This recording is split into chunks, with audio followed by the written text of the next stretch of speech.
സിപിഎമ്മിന്റെ ഏറ്റവും തോൽവി എംഎൽഎമാരുടെ റാങ്ക് പ്രസിദ്ധീകരിച്ചാൽ അതിൽ ആദ്യ 5-ൽ ഉറപ്പായും ഉണ്ടാകുന്ന പേരുകാരനാണ് എം മുകേഷ്. കൊല്ലത്ത് നിന്നുള്ള ജനപ്രതിനിധിയാണ് ഈ എംഎൽഎ. 2 വട്ടം കൊല്ലത്ത് നിന്ന് വിജയിച്ച മുകേഷിനോട് ഇനി ആ വഴിക്ക് കണ്ടേക്കരുതെന്ന് സിപിഎം പറഞ്ഞു കഴിഞ്ഞു. പരാതി പറയാൻ വിളിക്കുന്നവരെ പരിഹസിക്കുക, തെറി വിളിക്കുക, സിനിമാ സ്റ്റൈലിൽ കമന്റ് പറയുക എന്നതൊക്കെയാണ് മുകേഷിന്റെ ലീലാവിലാസങ്ങൾ. ഇതോടെയാണ് സിപിഎം പൊറുതിമുട്ടി കൊല്ലം പാർലമെന്റ് മണ്ഡലത്തിൽ മുകേഷിനെ പരീക്ഷിച്ചത്.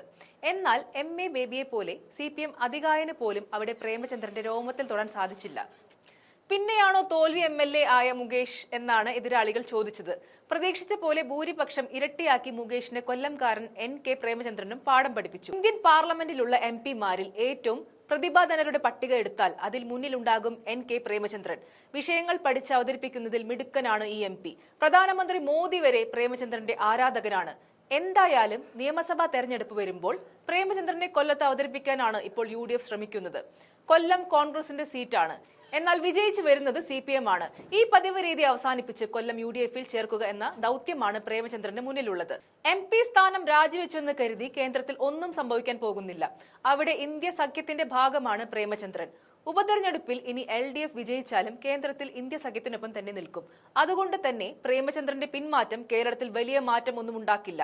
എന്നാൽ നിയമസഭാ തെരഞ്ഞെടുപ്പിൽ കളി മാറും. ഓരോ സീറ്റും നിർണായകമാണ്. കൊല്ലം പിടിക്കാൻ പ്രേമചന്ദ്രൻ ഇറങ്ങിയാൽ വിജയം ഉറപ്പാണ്. ലോക്സഭാ തെരഞ്ഞെടുപ്പിൽ കൊല്ലം മണ്ഡലം ഉൾപ്പെടുന്ന 7 നിയമസഭാ മണ്ഡലത്തിലും മുന്നിൽ UDF തന്നെയാണ്.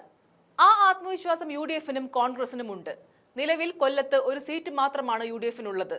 കഴിഞ്ഞ തെരഞ്ഞെടുപ്പിൽ RSP നേതാവ് ഷിബു ബേബി ജോണിന് വരെ കൊല്ലത്ത് അടിതെറ്റി.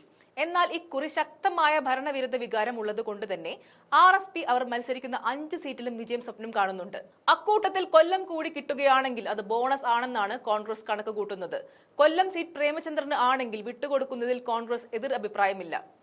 പ്രേമചന്ദ്രനും താല്പര്യക്കുറവില്ല. ജയിക്കുകയാണെങ്കിൽ UDF-ൽ മന്ത്രിസ്ഥാനം വരെ കിട്ടുമെന്ന് MP-ക്ക് ഉറപ്പുണ്ട്. അതുകൊണ്ട് തന്നെ CPM കോട്ടയിൽ മത്സരിക്കാൻ പ്രേമചന്ദ്രന് 100% സമ്മതമാണ്. നിയമസഭാ തെരഞ്ഞെടുപ്പിൽ ജയിക്കുകയാണെങ്കിൽ കൊല്ലം പാർലമെന്റ് മണ്ഡലം മറ്റൊരു ഉപതെരഞ്ഞെടുപ്പിന് കൂടി സാക്ഷ്യം വഹിക്കുമെന്ന കാര്യത്തിൽ തർക്കമില്ല.